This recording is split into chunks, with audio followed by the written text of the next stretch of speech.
Hey folks, welcome to Market Intraday Analysis by InTheMoneyStocks.com, your leader in pure technical analysis, avoiding all that Wall Street hype.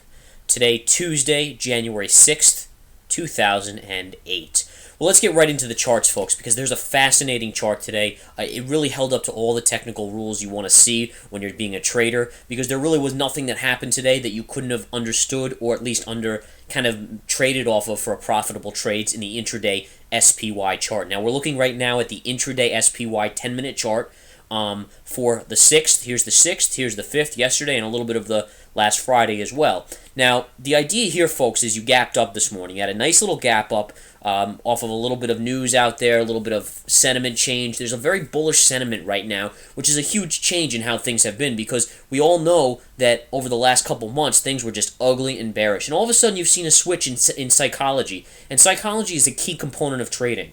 All right, and if you can pick up a psychology book, it will only improve your trading because you'll understand human nature. Human nature is what you're trading. You're not trading stocks or companies. You're trading human nature and emotion.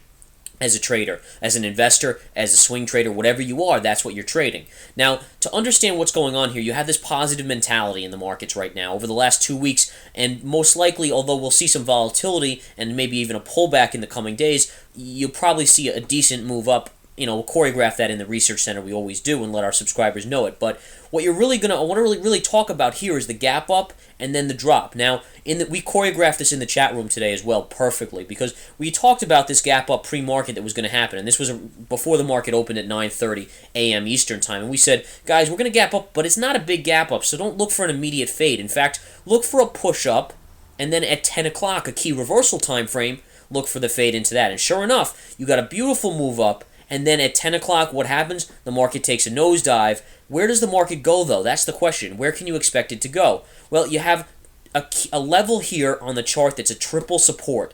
And if you're not going to bounce there, you're not bouncing anywhere. So that's where you take your shot. On the short at 10 o'clock, you either exit your short there and cover, or you go long there for a bounce. Sure enough, what happens? You dip for 3 consecutive candles from 10 o'clock to 10:30.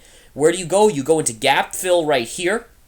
Okay? So you have gap fill, and you have triple support of the 20 and the 50 moving average. That's a triple support, guys. It's a very high percentage play.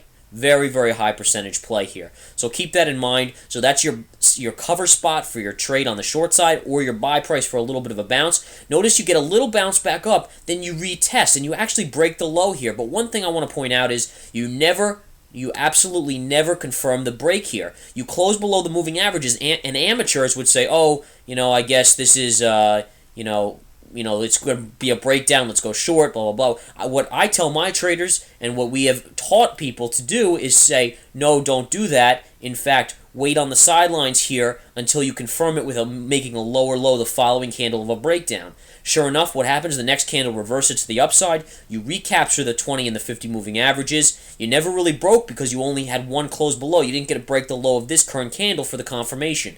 In tune with that, you start to rally.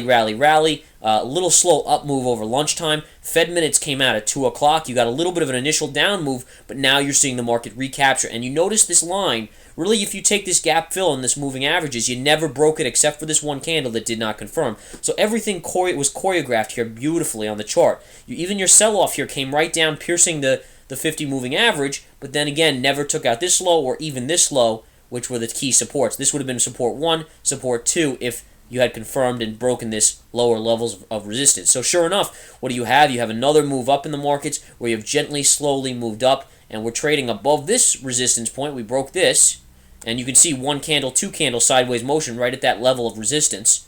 But we have basically gotten to the point where we're gently trading above it. The next level, obviously, you're going to watch for would be the highs of the day put in right here if we move up strong into the close today. Right now, it's about 243.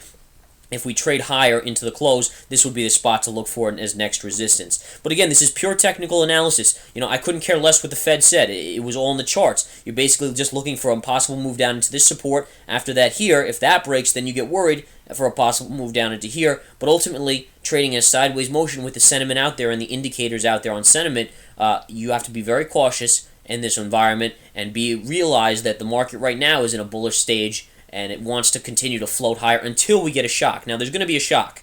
There's no doubt about it. We're not out of the woods. You have more bulls out there than I've seen in months, and that probably tells us that we're getting close to at least a near-term pullback, but you have to be okay with that, and until you break key support levels, which we'll give out in the Research Center, you have to anticipate that they could float this market sideways to higher. Now, I do happen to think that there will be a pullback soon, but, we'll analyze the charts, come out in the Research Center, and tell you guys our best projections on that.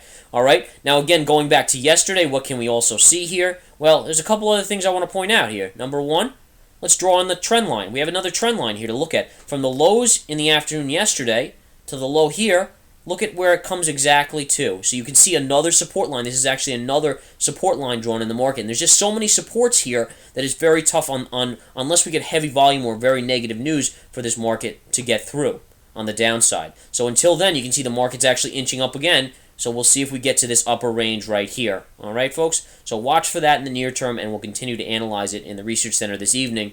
Again, you can join that for $49.99 a month. Very inexpensive for the whole month. You get about 4 or 5 different services in that one subscription, too. It's amazing. Futures right now up about 11 points. Market soaring here, folks. NASDAQ up 36. Dow is up about 100.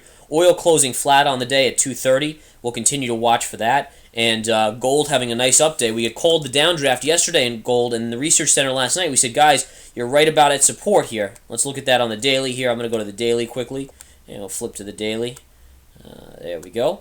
And we said, guys, you came right into the 20 after the sell-off that we had called for. You're going to have support here. You may get a bounce. Sure enough, nice little bounce on gold today, back to the upside after a little bit of early move down into the 20 moving average. And that's all you're looking for. Buy support, sell resistance. That's all you're doing as a trader. You can do it on the daily, intraday, weekly, monthly chart, 60-minute chart. Whatever you are as a trader, it doesn't matter. This will work on any time frame. So we encourage you to come and join us at In the Money Stocks. We'll be putting out a blog soon, an updated blog, free blog on our website, so check that out, as along with some other free services that you guys can check out as well. And obviously the Research Center is the big thing. That'll tell you all the pivot days, the gold support levels on gold, oil, the dollar, as well as the market and various stocks. Talk to you soon, folks. Take care. Have a wonderful day.